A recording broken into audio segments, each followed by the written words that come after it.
Assalamualaikum warahmatullahi wabarakatuh. Saudara sekalian, apa khabar semua? Hari ini kita nak cuba keluarkan satu lagi topik dinamakan heel spur ataupun penyakit tumit. Lepas tu ada macam tulang yang keluar di bawah tu. Okey, dan kalau you x-ray pun kadang-kadang nampak. Okey, kadang-kadang tak nampak macam paku yang keluar kat situ sebab di bawah tapak kaki kita, okey, tumit. Okey, apa tu, anda tahu kita ada orang panggil macam tendon kan, tendon tu yang keluar supaya jari ni boleh ditarik ke bawah macam tu kan. So tendon ni dia bermula daripada tulang yang besar di bawah pergelangan kaki kita tu, just below, namanya calcaneum. Lepas tu ada dia punya metatarsal bone semua tu kan. Jadi ada lapisan yang disebabkan sama ada kita banyak bergerak ataupun banyak berlompat dan sebagainya. Orang kata disebabkan pasal tu you kena sakit tumit. Paling utama dia punya gejala dia atau sign and symptom dia, kadang-kadang tak nampak apa, kadang-kadang tak sakit, tapi kalau dia datang sakit tu pijak tapak pertama bila bangun daripada tidur, nak letak kaki tu kat lantai, itu orang panggil macam ada paku tunggu atau macam ada pisau yang tunggu kat bawah tu. Sakit tu yang amat sangat. Tapi setengah orang selepas 5 minit dia bergerak, dia macam terlupa benda tu ada. Boleh juga. Sebabnya bila dia bergerak, kawasan tu dah dapat supply darah, jadi ada oksigen semua tu kan, jadi dia juga ambil balik rasa-rasa sakit semua tu dah diproses oleh body kita sendiri. Jadi bila kelancaran darah tu dah berlaku, you tak rasa sangat. Macam kita kadang-kadang kita pergi massage kan, lepas diurut semua tu, bila darah dah berjalan elok, kelancaran darah tu berlaku, maka you kurang mendapat kesakitan. Tapi bila you duduk balik, katakan macam sekarang you duduk, you lupa sembang-sembang dengan air ni, lepas setengah jam you cuba nak letak balik kaki, padahal kaki tadi tak gerak langsung, seronok bersembang. Bila nak pijak balik, lagi lama you duduk, katakan lepas 2 jam buat kerja, katakan kat office, nak tekan tu, dia memang bisa betul. Sebelum you pergi operate, sebelum you pergi inject, sebab kadang-kadang doktor sering kali, bukan kata doktor lain, doktor ni pun dulu masa saya kerja kat Majlis Sukan Negara kan, banyak ahli sukan yang injet bahagian tu. Dia bukan injet, dia kena hentak kaki dia ke atau apa-apa, tapi melalui dia punya exercise pun kadang-kadang kawasan tu boleh jadi inflamed. Kawasan antara tendon tu yang lekat kat tulang belakang tu, jadi you pijak tu, kat situ boleh menjadi satu orang panggil radangan, inflamasi. Baik, sebelum you operate, sebelum you injection is very common, kita bagi steroid kat situ, memang you lega, seronok, you kata doktor ni pandai betul, lepas 6 bulan datang balik sakit, you pergi inject lagi, dah 3 kali inject, doktor pun kata ni tak boleh ni, kena operate ni. So selalunya kadang-kadang pun you tunggu, dia boleh hilang sendiri. Tapi kalau dah kronik sangat, you kata tak apalah, dah sampai tak boleh jalan, operate. Jadi kalau boleh janganlah, kalau boleh buat yang saya nak cerita pada petang ni. Nombor 1, kita kena tahu sebab dia, betul tak? Ramai orang mengatakan disebabkan nampak spur tu, nampak dia punya paku-paku yang berbentuk macam kalsium lah, macam tulang kan, tumbuh kat situ kan, itu menyebabkan bila you pijak tu sakit. Tapi ada orang tak ada spur pun boleh sakit. Jadi spur tu sendiri, paku tu yang nampak di bawah tumit tu, kalau ambil x-ray, bukanlah sebenarnya penyebab dia. Okey, itu adalah akibatnya bila dah ada radangan, dan sebenarnya bila ada banyak kalsium yang telah dideposit kat situ, ataupun ada bahan-bahan lain daripada kalsium lagi. Sebenarnya ada 2. Satu namanya oxalate. Oxalate ni adalah samanya dengan kidney stone. Tahu tak yang batu karang tu kat bawah pinggang tu? Jadi bukan saja dia lebih bertaburan di bawah pinggang, dia juga boleh bertaburan di tempat-tempat lain. Mungkin kita tak nampak ataupun dia tak memberi masalah, tetapi kalau dia kat tumit kaki, memang bisa lah kan.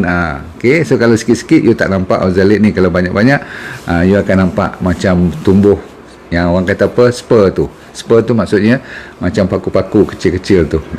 Ataupun kalau you boleh dengar lagi satu perkataan namanya uric acid. So satu oxalate, satu lagi uric acid. Terlalu tinggi, katakan oxalate pun tinggi, yang boleh kena. Siapa yang pula ada masalah gout pun, okey, dia boleh berkumpul kat situ juga. Jarang-jarang tapi boleh berlaku kat situ. Sebab apa? Uric acid dia lebih suka kepada sendi-sendi. Walaupun kat mana-mana dia cuba cari sendi dulu. Kalau tak boleh sendi, baru dia lekat kat tulang-tulang. Macam spur ni memang boleh sangat-sangat. So pertama sekali ialah you jangan lupa kepada diet dulu. You cuba betulkan diet dulu, sebab asal-usulnya bukan disebabkan aktiviti you berjalan banyak ke apa-apa, tahu tak? Disebabkan oxalate ataupun uric acid ataupun kalsium. Berarti itu bones lah, tulang-tulang yang tak tahu kat mana nak pergi, dia berkumpul kat situ. Kenapa dia boleh berlaku macam tu? Of course lah, nombor satu, mungkin kita sensitif kepada makanan seperti spinach, bayam. Orang suka makan almond, kena hati-hati kalau ada spur ni. Orang suka, ada satu lagi berkaitan parsley, tahu tak, sayur parsley tu, ataupun coklat. Coklat untuk tujuan ni kena hold on dulu, okay? Walaupun coklat, dark coklat okey, tapi selalunya you bukan makan dark coklat pun. Cuma untuk tujuan heel spur ni, coklat apa pun tolak ke tepi dulu. Peanuts, kacang, sebab tu saya kata kacang kena hati-hati, kacang tanah. Lepas tu buah kiwi. Ni antara 5-6 masalah kalau you makan terlalu berlebihan. Satu lagi ialah kalau uric acid tu, selalu saya kata ambil apple cider vinegar. Saya suruh ambil bahan-bahan yang seperti lemon ataupun perah lemon, ataupun pakai jus dia tu, bagus untuk mengalkalinkan sikit you punya body you. Dan apa saja yang menurunkan uric acid lah, kan. Terutama sekali tolak makanan-makanan yang tinggi dengan purine, tomato lah, kan, bahan-bahan yang banyak. Betul, seperti red meat, hati-hati, faham. Setengah orang tak boleh juga makan kacang-kacang, itu yang ada banyak purine tu, hati-hati. Make sure vegetable banyak, okay. Tolak bayam je, okay. Vegetable, apa jenis vegetable pun bagus. Tapi hati-hati kalau you terlalu tinggi dengan bahan-bahan yang bergula. Selalu kalau DND diet memang kita selamat lah, kan. Tapi harus you kenal pasti apa kaitannya dengan tulang kat sini ni dengan gula dan sebagainya. Sebab nombor satu, senang cerita, gula kalau terlalu tinggi susah untuk kita nak keluarkan uric acid daripada badan. Sama juga meningkatkan oxalate dan sebagainya. Tetapi yang penting ialah bukan semua jenis gula pasir dan gula-gula yang ada di dalam makanan yang terselindung, seperti biskut, makanan-makanan dalam tin, dalam kotak, yang manis-manis, kuih, muih, semua tu hati-hati. Sebab kalau tinggi dengan glukos atau fructose pun, dia akan meningkatkan masalah uric acid tadi. So tingkatkan you punya lemon dengan jus. Salah satu daripada sebab utama heel spur ni ialah ada kaitan dengan kencing kita. Dia ada kaitan dengan, saya kata apa, metabolisme tu, kalsium, dia punya pencernaan dia, bila body kita ambil daripada pemakanan ataupun keluaran daripada yang telah orang kata proses oleh intestine, pergi liver, semua siap-siap semua. Lepas tu kalau dia tak tahu nak letak mana, ini yang bahayanya. Jadi vitamin K2 untuk suplemen yang wajib untuk heel spur ialah D3K2. Dia pernah dengar kan, D3K2, okay? Ambil yang 10,000 unit dengan lebih kurang 200 microgram of K2. Kita ambil 10,000 international unit, cukup. Ingat D3K2 hari-hari satu. Lepas tu you support dia dengan sachainchi oil. Sebab apa? Sachainchi oil akan meredakan radangan inflamasi. Itu kerja resmi omega 3, melawan radangan. Yang terbaik, terkenal, dengan syarat you ambil yang pure, sachainchi oil yang pure dalam bentuk sachet itu. Bagus. Macam mana D3K2 boleh meleraikan masalah ni? Satu daripadanya ialah K2 tu. D3 mengambil kalsium daripada proses pencernaan kita, daripada saya kata usus dan sebagainya pergi, kan, ada kaitan dengan liver, semua dah settle. Tapi bila dia sampai ke peredaran darah kita, dia ada di terapung-apung di dalam peredaran darah, dalam darah kita, dia tak tahu nak pergi ke mana. Ini yang dia bertaburan, dan kadang-kadang dia tak sepatutnya timbul kat tumit tu. Sebab kalau K2 tak ada, K2 lah yang akan membantu menarik kalsium ni semua pergi letak tempat-tempat yang sesuai, seperti di tulang yang betul-betul, bukan di bawah tulang, di tulang, ke dalam tulang.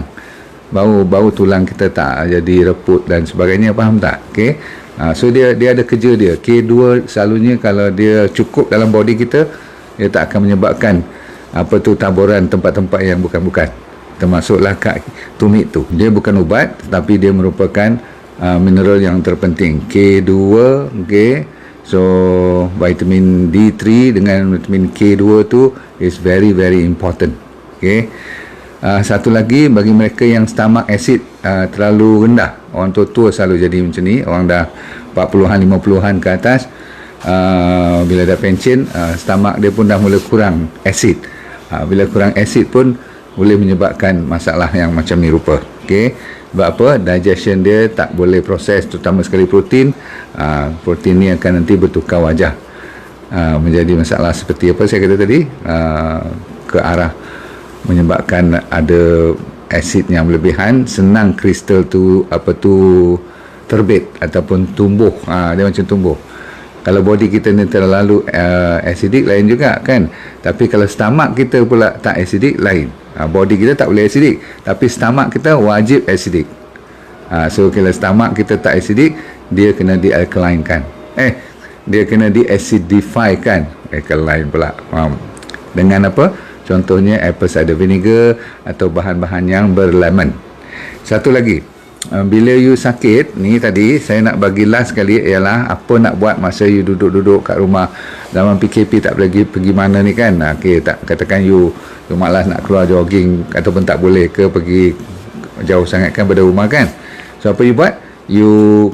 You tengok yang tempat sakit tu kat sini, okay, you tolak dia. Selalunya orang tolak stretchingnya ke atas macam tu kan. You pergi kat dinding, you tolak kaki you stretch you punya betis semua tu. Itu salah. Ramai saya tengok buat macam tu, termasuk saya dulu pun belum belajar. Kita pergi dinding, kita tolak kita punya Achilles tendon belakang ni kan, kita nak buat regangan kan, tekan macam tu kan. Tolak badan ke depan, stretch. Jawapannya salah. Sebab apa? Dia sepatutnya opposite, berlawanan.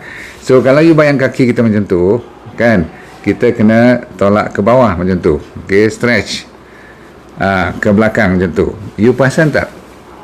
Setengah orang kalau semayang, dia duduk antara dua sujud kan, dia lipat kaki dia ke belakang macam tu, lepas tu dia duduk. Kalau you boleh buat macam tu, selamat untuk tujuan heel spur ni. Saya ulang lagi sekali, jangan stretch dia naik ke atas, stretch dia ke bawah macam tu, jadi lipat.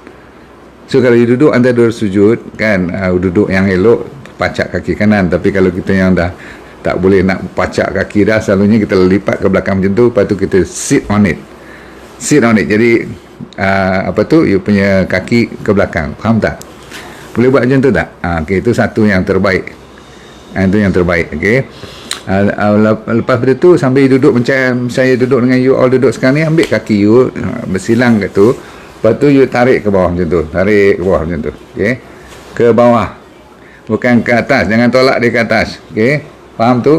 Ke bawah. Lepas tu you boleh urut sikit-sikit. Okay, urut. Tapi kalau bisa sangat, you urut di tepi ataupun di luar kawasan yang sakit. Dan ini adalah rahsia seterusnya. Buat sebelah yang tak sakit dahulu. Magic dia. Pelik tapi benar.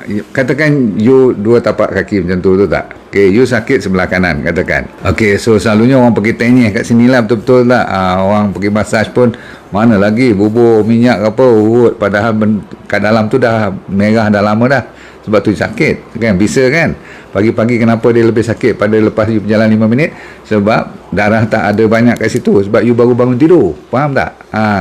So kalau boleh, bangun tidur tu you regang-regangkan, buat macam tu, lepas tu tekan balik ke belakang macam tu.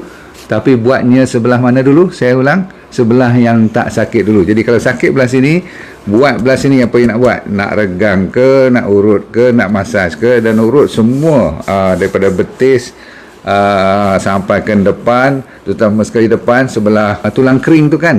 Jaga jangan tekan kat tulang kering tu, di sebelah kiri kanan ada satu muscle namanya anterior tibialis, tu nama anatomi dia. Tapi urut sampai depan tu, urut tekan ni tak ada kaitan pun. Sakitnya sebenarnya bawah ni kan, dan bukan bawah ni, sebelah kiri pula. Sakitnya sebelah kanan ni sepatutnya dia yang duk kacau ni. You masih fokus kat sini. Kalau tak percaya, kalau you sakit sekarang, you cuba buat sebelah yang normal. Buat sampai 5-7 minit. Lepas tu you cuba ukur balik sakit bisa you yang sebelah sakit tu. Macam mana? Jawapannya ialah meridian. Dia menggunakan channel tenaga yang ada signal, yang pakai saraf dia. Okey, kat sini dia boleh bagi signal ke sebelah sana. Okey, dan dia punya point ialah tulang belakang. Dia punya perjumpaan dia. Dahsyat jadi anda jangan anggap magic show ni kita yang reka. Allah SWT yang bagi kat you untuk belajar. Orang yang pandai tentang dia panggil, especially yang buat urutan holistic medicine ni, kita belajar holistic, maksudnya secara menyeluruh. Sehinggakan sakit belah kanan, patut buat belah kiri dulu. Bila dah belah kanan ni rasa sedikit lega, kadang-kadang 3-40% dah lega, yes, setengah orang sampai 50% lega. Saya pernah cuba, ada kes tu macam orang Melayu panggil dibuang-buang, macam dicubit buang lah, faham tu tak? Tapi kita tak adalah kata dia magic, sebab dia ada signal yang sampaikan. So you boleh buat, dan buat untuk suami you ataupun lelaki, buat untuk isteri lah kan. Urut elok-elok, tak payah tekan kuat-kuat, tapi sampai berasa lega sebelah yang normal tu. Tengok apa jadi yang sebelah yang abnormal, tak sempurna tu, baru you urut sebelah sini. Itu pun kena urutan yang saya kata, jangan tolak ke atas, tolak ke bawah. Setengah orang dia pergi rendam kaki dalam air panas, air suam tu boleh, tak ada masalah. Ada setengah orang tu ambil botol ais yang telah di frozen, dia golek botol ais tu bawah tapak kaki dia, nak bagi hilang sakit pun boleh. Jangan sampai sejuk sangat, nanti terbakar kulit tu. Sejuk sangat pun boleh rosak kulit kan, jaga baik. Ataupun setengah orang kalau dia terpaksa berjalan punya aktiviti kerja dia terpaksa berjalan lah, kesian dia kan, sakit tu yang amat terenjut jalan tu, kita kena bubuh dia panggil insert dalam kasut kita tu, pergi beli yang heel insert yang kat tapak sebelah tumit sahaja. Ada dia punya support dia yang macam styrofoam tu kan, tapi yang bagus punya kualiti, letak kat situ. Lain pada tu, saya rasa yang paling penting jaga makanan, dan make sure you punya vitamin D3 dan K2 tu bagi dia seminggu 2, tengok ada lega tak. Selalunya bila dah cukup balik vitamin D dan K2, yang penting hari ni ialah K2, you akan selamat. Sebab kerja K2 ialah membetulkan dia lah macam mando, kata kau pergi duduk sana, kau tempat kau kat sini, you kalsium ni mesti masuk ke tulang yang besar-besar sana, pergi, jangan datang kat sini. Itu kerja K2. Kalau tak ada K2, habis, ada masalah besar. Kalaupun banyak sangat kalsium dalam badan, tapi tak cukup K2 dan D3 tadi, inilah masalah dia. Okey, lain pada tu tidak apa-apa lagi yang saya ingin sampaikan pada petang ni, supaya anda semua dalam keadaan sihat walafiat, sentiasa bersabar banyak, banyak berdoalah kita, sebab kadang-kadang apa lagi yang kita boleh buat tu tak, jangan pula you lupa pada Haba Gel pula nanti. Sembang Haba Gel sekarang sudah terkenal untuk cuba kita meningkatkan immunity kita. Itu saja antara terbaik yang kita jaga diri, supaya kita dah kontrol tangan, jaga mask, jaga ni semua. Mungkin tak lama lagi kita akan fokus kepada udara pula, macam mana nak untuk membersihkan udara. Sebab zaman-zaman sekarang ni udara juga memainkan peranan, selain daripada kita menjaga distance dan sebagainya. Okey, alright, terima kasih. Assalamualaikum warahmatullahi wabarakatuh.